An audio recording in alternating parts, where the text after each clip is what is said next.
The Clash of Civilizations and the Remaking of World Order by Samuel Phillips Huntington. Chapter 7 Core States, Concentric Circles, and Civilizational Order. Civilizations and Order. In the emerging global politics, the core states of the major civilizations are supplanting the two Cold War superpowers as the principal poles of attraction and repulsion for other countries. These changes are most clearly visible with respect to Western Orthodox and Sinic civilizations.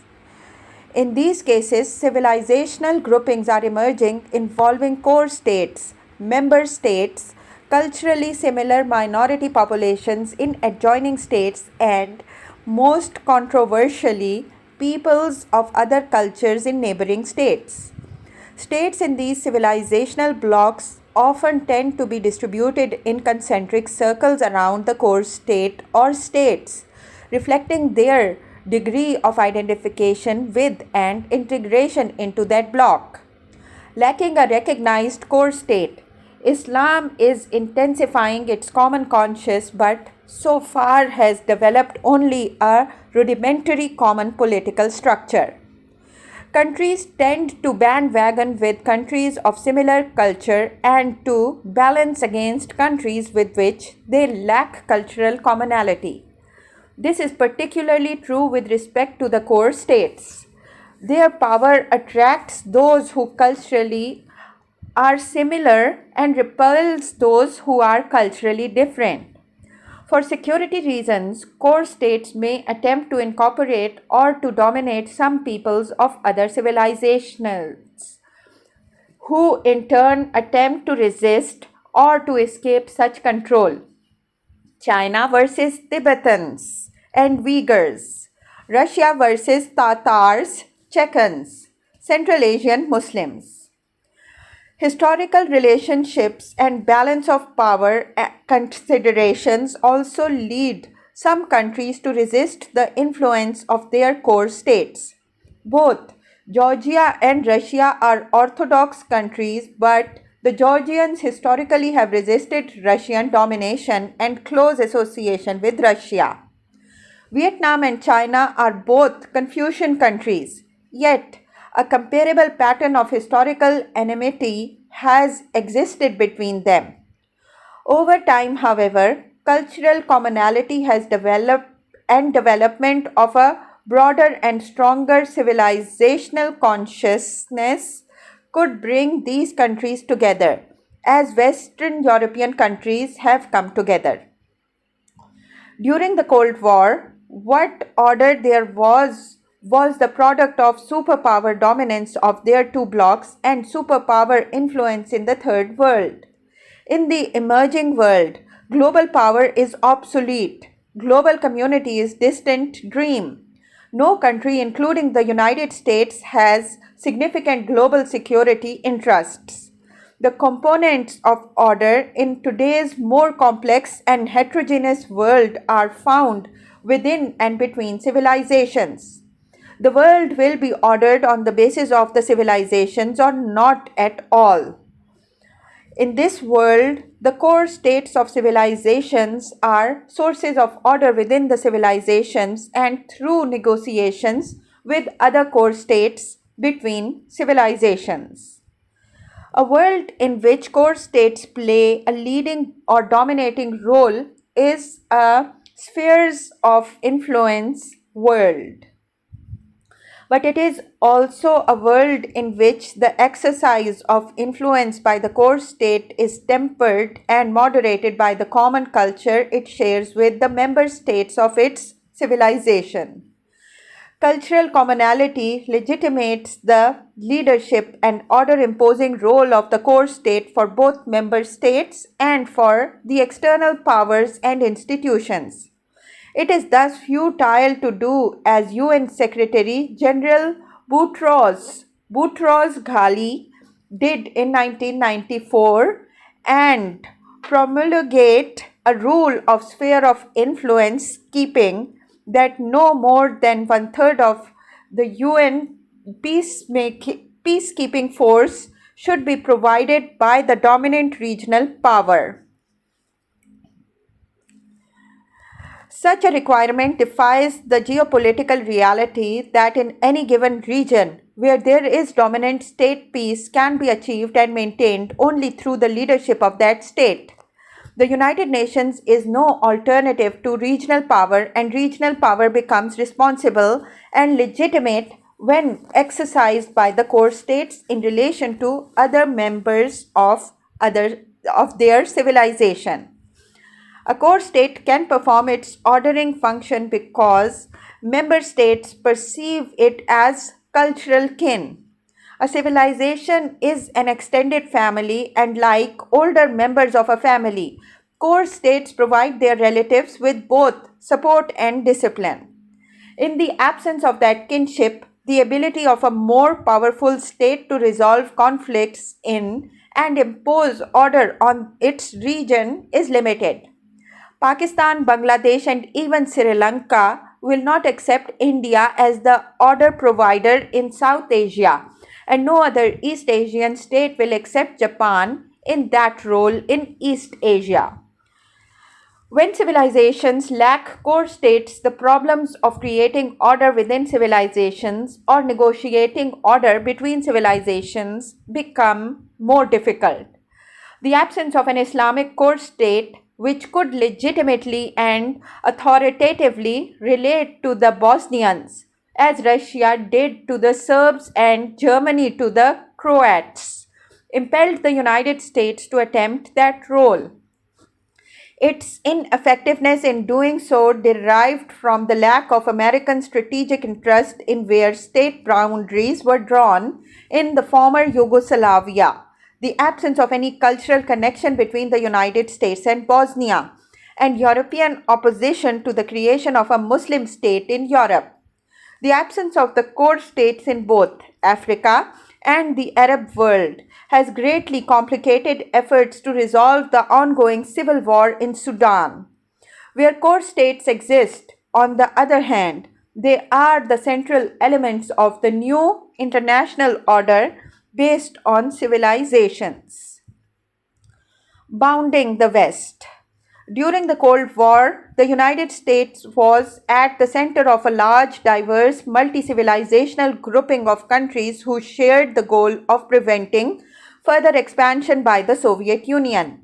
This grouping, variously known as the Free World, the West, or the Allies, included many but not all Western societies: Turkey, Greece, Japan, Korea, and the Philippines, Israel, and more loosely, other countries such as Taiwan, Thailand, and Pakistan. It was opposed by a grouping of countries only slightly less heterogeneous, which included all the Orthodox countries except Greece, several countries that were historically Western, Vietnam, Cuba, to a lesser degree India, and at times one or more African countries. With the end of the Cold War, these multi-civilizational cross-cultural groupings fragmented. The dissolution of the Soviet system, particularly the Warsaw Pact, was dramatic. More slowly but similarly, the multi-civilizational free world of the Cold War is being reconfigured into a new grouping, more or less coextensive with Western civilization. A bouncing process is underway involving the definition of the membership of Western international organizations. The core states of the European Union, France, and Germany are circled first by an inner grouping of Belgium, Netherlands, and Luxembourg, all of which have agreed to eliminate all barriers to transit of goods and persons. Then other member countries such as Italy, Spain, Portugal, Denmark, Britain, Ireland, and Greece, states which became members in 1995. Austria, Finland, Sweden, and those countries which as of that date were associate members: Poland, Hungary, Czech Republic, Slovakia, Bulgaria, and Romania. Reflecting this identity, in the fall of 1994, both the governing party in Germany and top French officials advanced proposals for a differentiated union. The German plan proposed that the hardcore consist of the original members minus Italy, and that Germany and France form the core of their hardcore. The hardcore countries would rapidly attempt to establish a monetary union and to integrate their foreign and defense policies. Almost simultaneously, French Prime Minister Edouard Balladur suggested a three-tier union with the five pro-integrationist states forming the core, the other current member states forming a second circle, and the new states on the way to becoming members constituting an outer circle.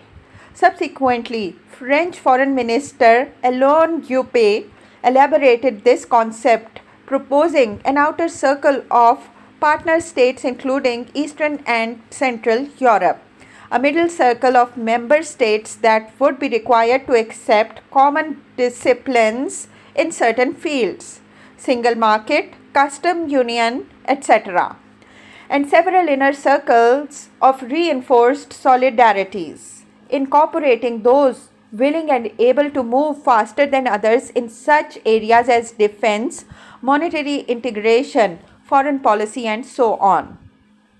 Other political leaders proposed other types of arrangements, all of which, however, involved an inner grouping of more closely associated states and then outer groupings of states less fully integrated with the core state until the line is reached separating members from non-members.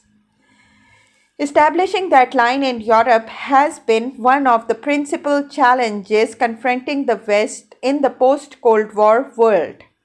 During the Cold War, Europe as a whole did not exist. With the collapse of communism, however, it became necessary to confront and answer the question, what is Europe? Europe's boundaries on the north, west, and south are delimited by substantial bodies of water, which to the south coincide with clear differences in culture. But where is Europe's eastern boundary? Who should be thought of as European and hence a potential member of the European Union, NATO, and comparable organizations? The most compelling and pervasive answer to these questions is provided by the great historical line that existed for centuries, separating Western Christian peoples from Muslim and Orthodox peoples. This line dates back to the division of the Roman Empire in the 4th century and to the creation of the Holy Roman Empire in the 10th century. It has been in roughly its current place for at least 500 years. Beginning in the north, it runs along what are now the borders between Finland and Russia and the Baltic states, Estonia, Latvia, Lithuania, and Russia, through western Belarus, through Ukraine, separating the Uniate West from the Orthodox East, through Romania, between Transylvania and its Catholic Hungarian population and the rest of the country, and through the former Yugoslavia, along the border separating Slovenia and Croatia from other republics. In the Balkans, of course, this line coincides with the historical division between the Austro-Hungarian and Ottoman empires. It is the cultural border of Europe, and in the post-Cold War world, it is also the political and economic border of Europe and the West. The civilizational paradigm thus provides a clear-cut and compelling answer to the question confronting West Europeans. Where does Europe end? Europe ends where Western Christianity ends and Islam and Orthodoxy begin. This is the answer which they overwhelmingly support sotto voce, and which various intellectuals and political leaders have explicitly endorsed. It is necessary, as Michael Howard argued, to recognize the distinction blurred during the Soviet years between Central Europe or Middle Europa and Eastern Europe proper. Central Europe includes those lands which once formed part of the Western Christendom. The old lands of the Habsburg Empire, Austria-Hungary and Czechoslovakia, together with Poland and the eastern marches of Germany. The term Eastern Europe should be reserved for those regions which developed under the aegis of Orthodox Church. The Black Sea communities of Bulgaria and Romania, which only emerged from Ottoman dominion in the 19th century, and the European parts of the Soviet Union. Western Europe's first task, he argued, must be to reabsorb the peoples of the Central Europe into our cultural and economic community where they properly belong, to reknit the ties between London, Paris, Rome, Munich and Leipzig, Warsaw, Prague and Budapest. A new fault line is emerging, Pierre Behar commented 2 years later. A basically cultural divide between a Europe marked by Western Christianity, Roman Catholic or Protestant, on the one hand, and a Europe marked by Eastern Christianity and Islamic traditions, on the other. A leading Finn similarly saw the crucial division in Europe replacing the Iron Curtain as the ancient cultural fault line between East and West, which places the lands of the former Austro-Hungarian Empire as well as Poland and the Baltic states within the Europe of the West and the other East European and Balkan countries outside it. This was, a prominent Englishman agreed, the great religious divide between the Eastern and Western churches, broadly speaking, between those peoples who received their Christianity from Rome directly or through Celtic or German intermediaries, and those in the east and southeast to whom it came through Constantinople, Byzantium. People in Central Europe also emphasize the significance of this dividing line. The countries that have made significant progress in divesting themselves of the communist legacies and moving towards democratic politics and market economies are separated from those which have not, by the line dividing Catholicism and Protestantism on the one hand from Orthodoxy on the other. Centuries ago, the president of Lithuania argued Lithuanians had to choose between two civilizations and opted for the Latin world, converted to Roman Catholicism, and chose a form of state organization founded on law. In similar terms, Poles say they have been part of the West since their choice in the 10th century of Latin Christianity against Byzantium. People from Eastern European Orthodox countries, in contrast, view with ambivalence the new emphasis on this cultural fault line. Bulgarians and Romanians see the great advantage of being part of the West and being incorporated into its institutions, but they also identify with their own Orthodox tradition and, on the part of the Bulgarians, their historically close association with Russia and Byzantium. The identification of Europe with the Western Christendom provides a clear criterion for the admission of new members to Western organizations. The European Union is the West's primary entity in Europe, and the expansion of its membership resumed in 1994 with the admission of culturally Western Austria, Finland, and Sweden. In the spring of 1994, the Union provisionally decided to exclude from membership all former Soviet republics except the Baltic states. It also signed association agreements with the 4 Central European states, Poland, Hungary, Czech Republic and Slovakia, and 2 Eastern European ones, Romania and Bulgaria.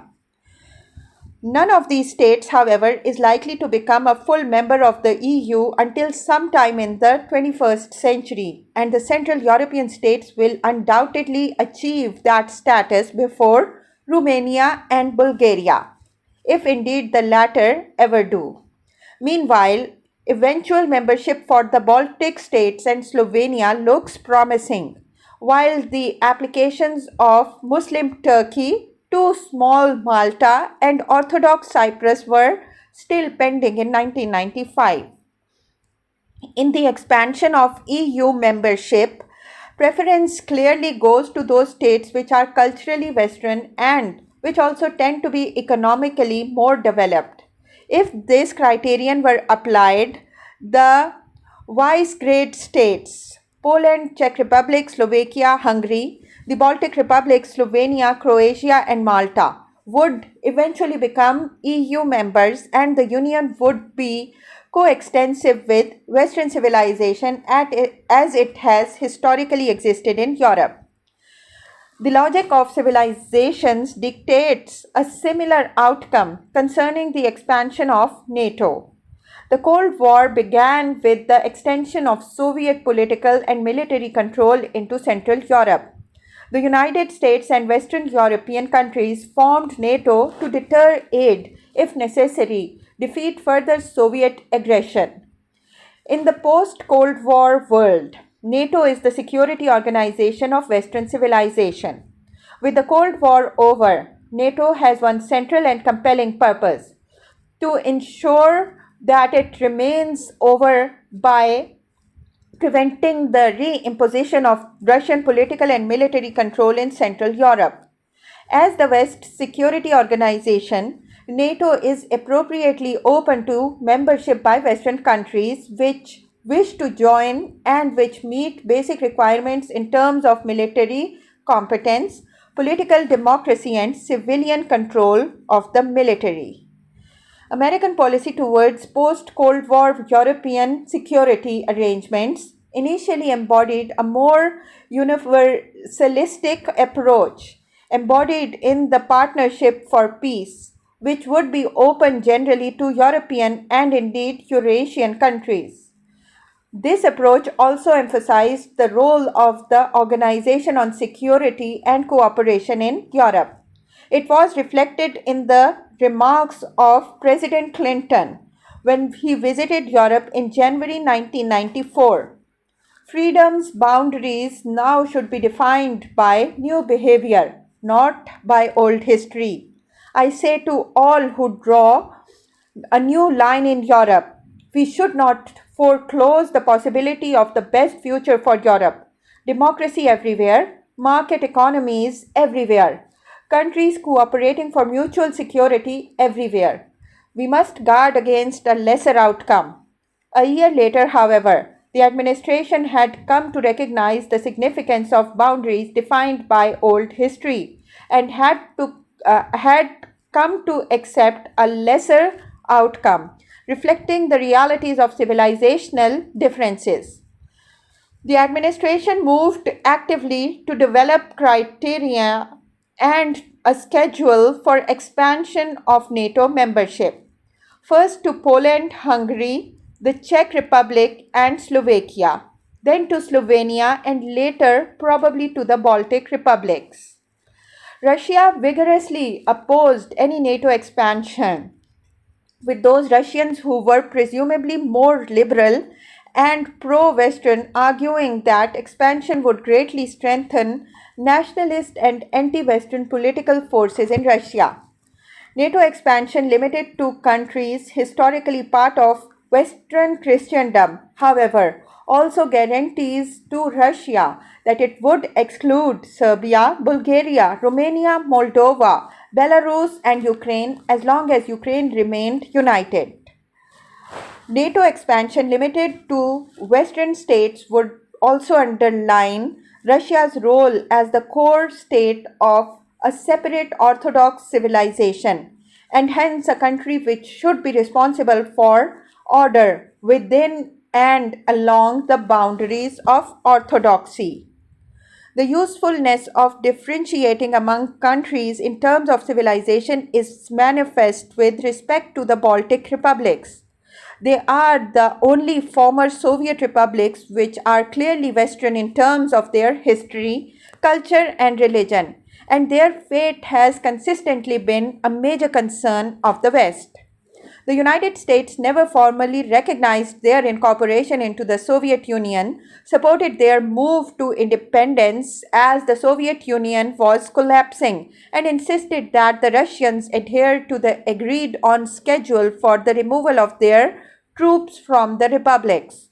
The message to the Russians has been that they must recognize that the Baltics are outside whatever sphere of influence they may wish to establish with respect to their other former Soviet republics.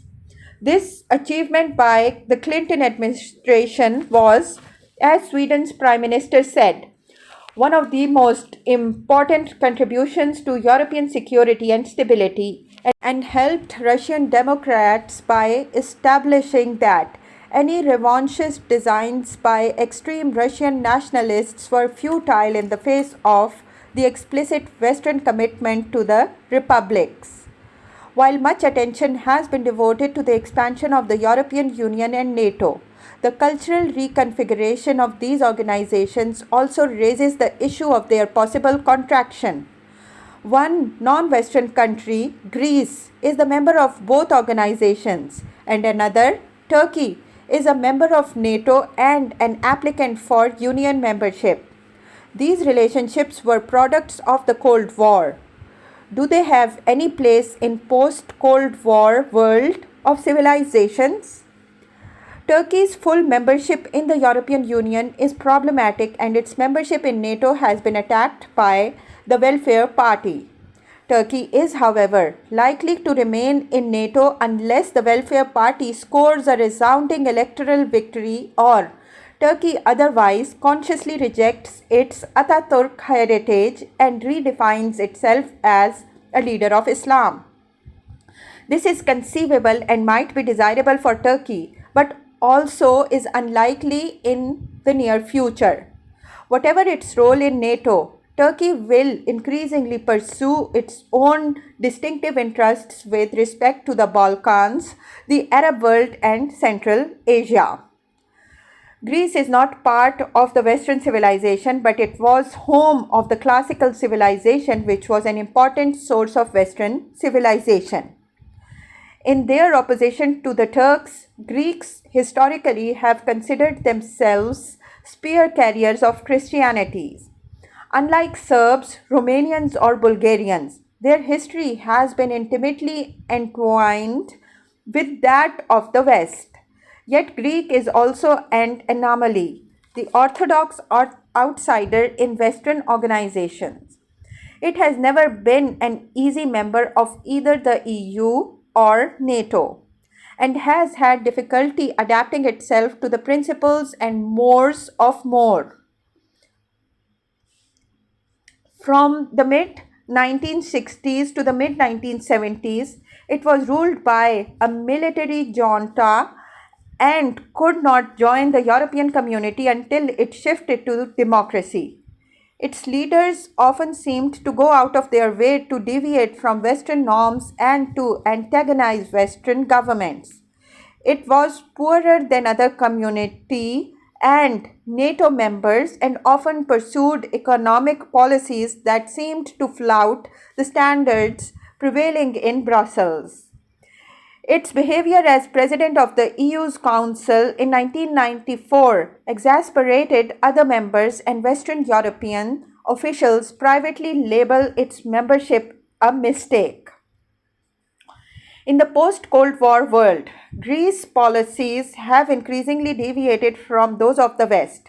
Its blockade of Macedonia was strenuously opposed by Western governments and resulted in the European Commission seeking an injunction against Greece in the European Court of Justice. With respect to the conflicts in former Yugoslavia, Greece separated itself from the policies pursued by the principal Western powers, actively supported the Serbs, and blatantly violated the UN sanctions levied against them. With the end of the Soviet Union and the communist threat, Greece has mutual interests with Russia in opposition to their common enemy, Turkey. It has permitted Russia to establish a significant presence in Greek Cyprus and as a result of their shared Eastern Orthodox religion. The Greek Cypriots have welcomed both Russians and Serbs to the island. In 1995, some 2,000 Russian owned businesses were operating in Cyprus. Russian and Serbo Croatian newspapers were published there, and the Greek Cypriot government was purchasing major supplies of arms from Russia.